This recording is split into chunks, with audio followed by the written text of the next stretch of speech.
Hey everybody, this is a little video response for everglades247.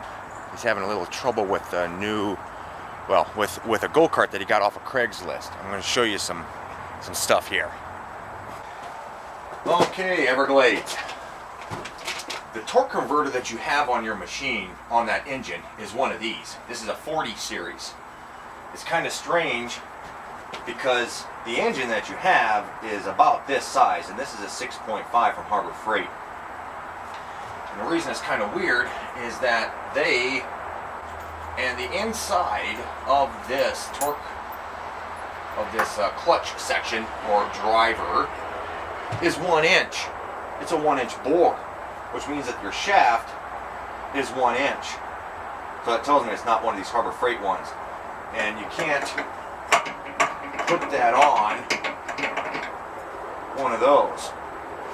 I'm thinking what your little dilemma that you have there is that somebody went out and bought one of these clutches, stuck it on a smaller engine that has a 1 inch shaft, and realized that the thing's not going to work because the power that these little engines put out don't really engage these things. I mean, they can engage them, but I'm thinking what they did is they bought the 40 series, stuck it on a small little engine. The engine never engaged the damn thing, so they let it sit and never got the dang thing to work.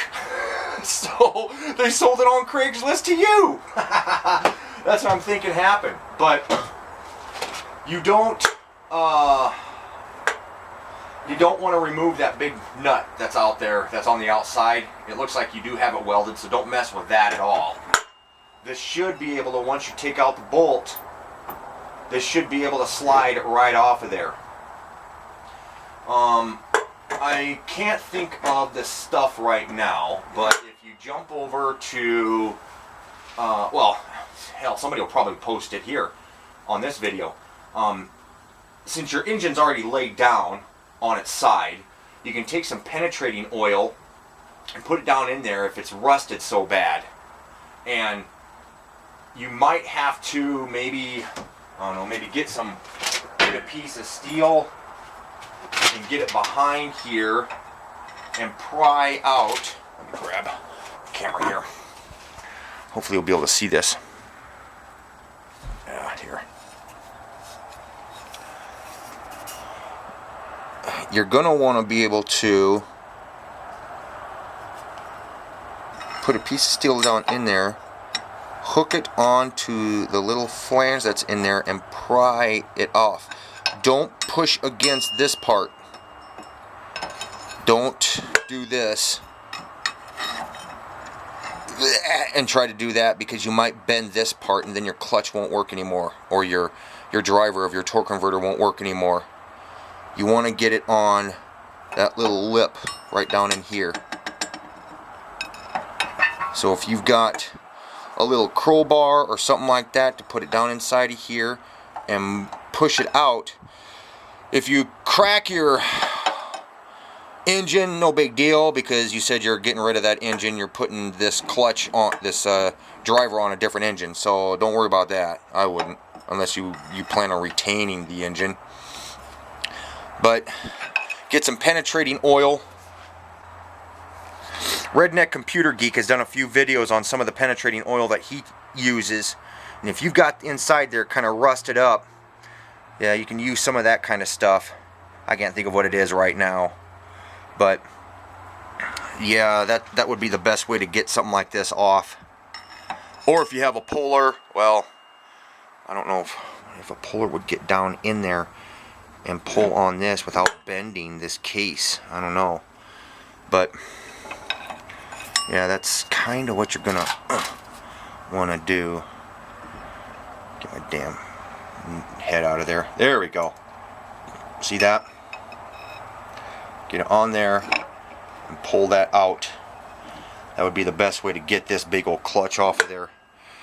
But these torque converters are for engines that are 8 horsepower or above.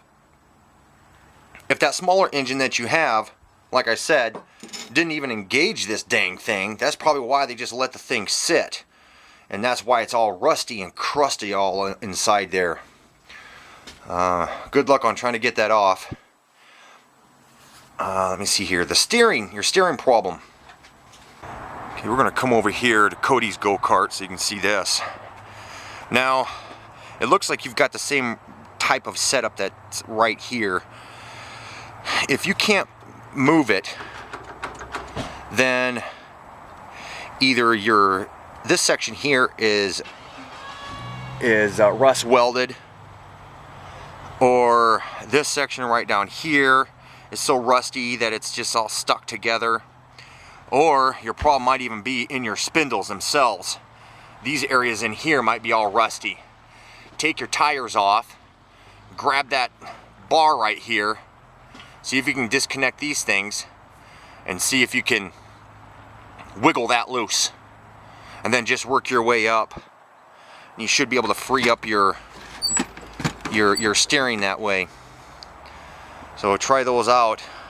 The only thing that would stop your steering like that would either be because it's been sitting outside and there's so much rust that it's just kind of welded itself together and you just have to lock that, break that loose, or they've collided with something and it's pinched the steel, and the steel is pinching itself. You'll never be able to do that. You probably won't be able to get that unlocked. But looking at the machine when you showed it on your video, didn't look like that was the situation. Looks like it's just rust locked. So yeah, so hopefully that helps you out. Let me know how far you get on it.